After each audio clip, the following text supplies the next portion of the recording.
क्या डील हो चुकी है तेजस्वी यादव, मुकेश सहनी और चिराग पासवान में? ऐसी कई खबरें चल रही है और कई बातें हो रही है कि ये तीनों युवा एक साथ एक मंच पर आ सकते हैं। इसके पर्दे के पीछे की कई बातें हम अभी सुनाएंगे। उससे पहले औपचारिकता के लिए बता देता हूं कि मेरा नाम हुआ रविकांत और आप देख रहे हैं झकास भारत। हम लगातार बिहार की सियासत की हर छोटी बड़ी खबरों से रूबरू कराते रहता हूं, मगर अभी जो खबर है तीनों युवा नेता की है। वो तीनों युवा नेता कह सकते हैं कि बिहार की राजनीति के एक प्रकार से सांसद, विधायक, मंत्री रह चुके हैं। और अभी जो खबर है, मुकेश सहनी ने यहाँ तक कह दिया है कि हम तीनों एक साथ आएंगे। चिराग पासवान ने तेजस्वी यादव को वैशाली एमएलसी चुनाव में जो अभी वोटिंग चल रहा है वहाँ पर तो समर्थन दे ही दिया है। साथ ही जिस प्रकार से रामविलास पासवान का बंगला खाली हुआ, चिराग पासवान की घर से वहाँ से जिस प्रकार से दिल्ली में रवाना हुए, उसको लेकर तेजस्वी ने संवेदना व्यक्त की है और हाल चाल भी खूब जान समझ रहे हैं तेजस्वी यादव, चिराग पासवान का।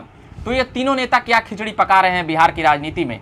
क्या ये तीनों नेता अपनी जगह बनाना चाहते हैं या फिर नीतीश कुमार को सत्ता से बेदखल करने के लिए ये तीनों का गठजोड़ हो रहा है, या फिर सत्ता को पाने के लिए इन तीनों की होड़ लगी हुई है?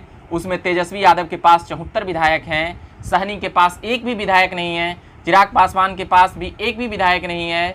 सहनी के पास जो 4 विधायक थे उनके क्या हश्र हुए यह सभी लोग जानते हैं। चिराग पासवान के पास 6 सांसद थे, अब उनके पास कितने सांसद हैं ये भी बातें किसी से छिपी नहीं है।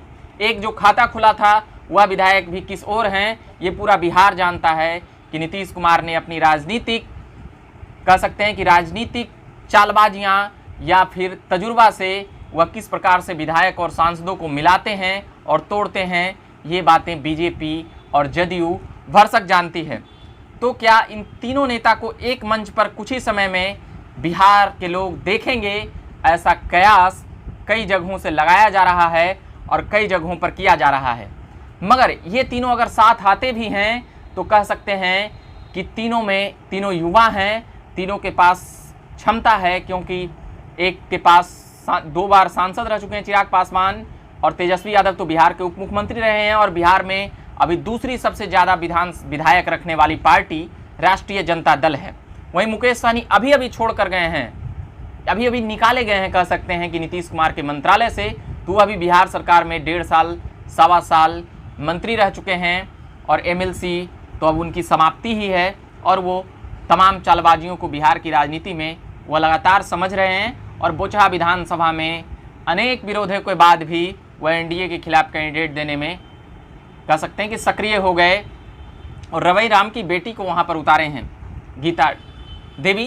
तो अब देखना यह है कि बोचहा में क्या हुआ है, एनडीए के कैंडिडेट यानी कि बीजेपी के प्रत्याशी को हरा पाते हैं? ऐसी कई खबरें हैं और कई बातें हैं इन तीनों को लेकर के। 2 को कहा जा रहा है कि बीजेपी ने सुलटा दिया, चिराग पासवान और मुकेश सहनी। तेजस्वी इन तमाम बातों को लेकर आरोप लगा रहे हैं बीजेपी को लेकर। तीनों नेता बयानबाजियों में तो करीब आ रहे हैं, मगर क्या एक मंच पर आ पाएंगे? क्या एक मंच पर साधे राजनीति कर पाएंगे? ऐसी कई बातें बिहार की राजनीति में लगातार गूंज रही है कि ये तीनों का स्वर एक तरह से मिल रहा है, मगर चिराग पासवान बीजेपी और नरेंद्र मोदी के खिलाफ कुछ भी बोलते हुए जब नजर नहीं आते हैं तो कई संशय पैदा करती है कि चिराग पासवान किस तरह की राजनीति कर रहे हैं। यह भी बिहार के लोगों में एक सस्पेंस क्रिएट करता है कि बीजेपी लगातार चिराग पासवान को नज़रअंदाज कर रही है, मगर क्या अंदर से कोई चिराग पासवान को कह सकते हैं कि डील हुई है या फिर कोई आश्वासन मिला है? ऐसी कई बातें हैं, कई खबरें हैं जो चिराग पासवान भी नाम लेने से कतरा रहे हैं। ऐसी कई बातें और कई खबरें बिहार की सियासत में तमाम बातें पैदा कर रही है। लगातार उनको सहानुभूति मिल रहा है, चाहे वह कांग्रेस हो, तेजस्वी हो, सहनी हो, तमाम लोग, या फिर सोशल साइटों पर भी जाकर देखेंगे तो चिराग पासवान को किस प्रकार से सहानुभूति मिली है। ये तमाम चीज़ें हैं जो बिहार की सियासत से मैं लगातार रूबरू कराते रहूँगा। मेरा नाम हुआ रविकांत। मैं लगातार तमाम बिहार की पॉलिटिकल अपडेट्स लाने में लगा हूँ। जो भी जानकारियाँ मिलती हैं हम झकास भारत पर सुनाने और बताने का प्रयास करते हैं। बोचहा विधानसभा की खबरें सहनी द्वारा आई थी और सहनी ने चिराग पासवान और तेजस्वी यादव को लेकर जो सकारात्मक बातें की, तो ये भी बातें तय हो गई कि बीजेपी ने सहनी पर क्यों भरोसा नहीं किया था।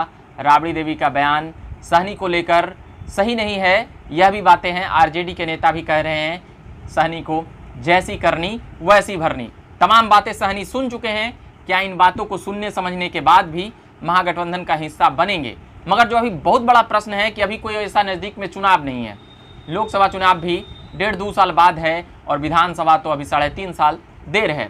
तो गठबंधन चुनाव के वक्त होता है और सीटें बढ़ाने और सीटें ज़्यादा जीतने के लिए एक दूसरे की ज़रूरत पड़ती है। ये तमाम पार्टियां जानती है, इसीलिए अभी एक मंच पर नहीं दिख रही है। मगर समय के साथ कौन जाने ये तीनों एक साथ दिखें नीतीश कुमार को पटकनी देने के लिए। अभी के लिए इतना ही कहूँगा कि तमाम खबरों में बने रहने के लिए आप झकास भारत पर बने रहें। मेरा नाम हुआ रविकांत। धन्यवाद।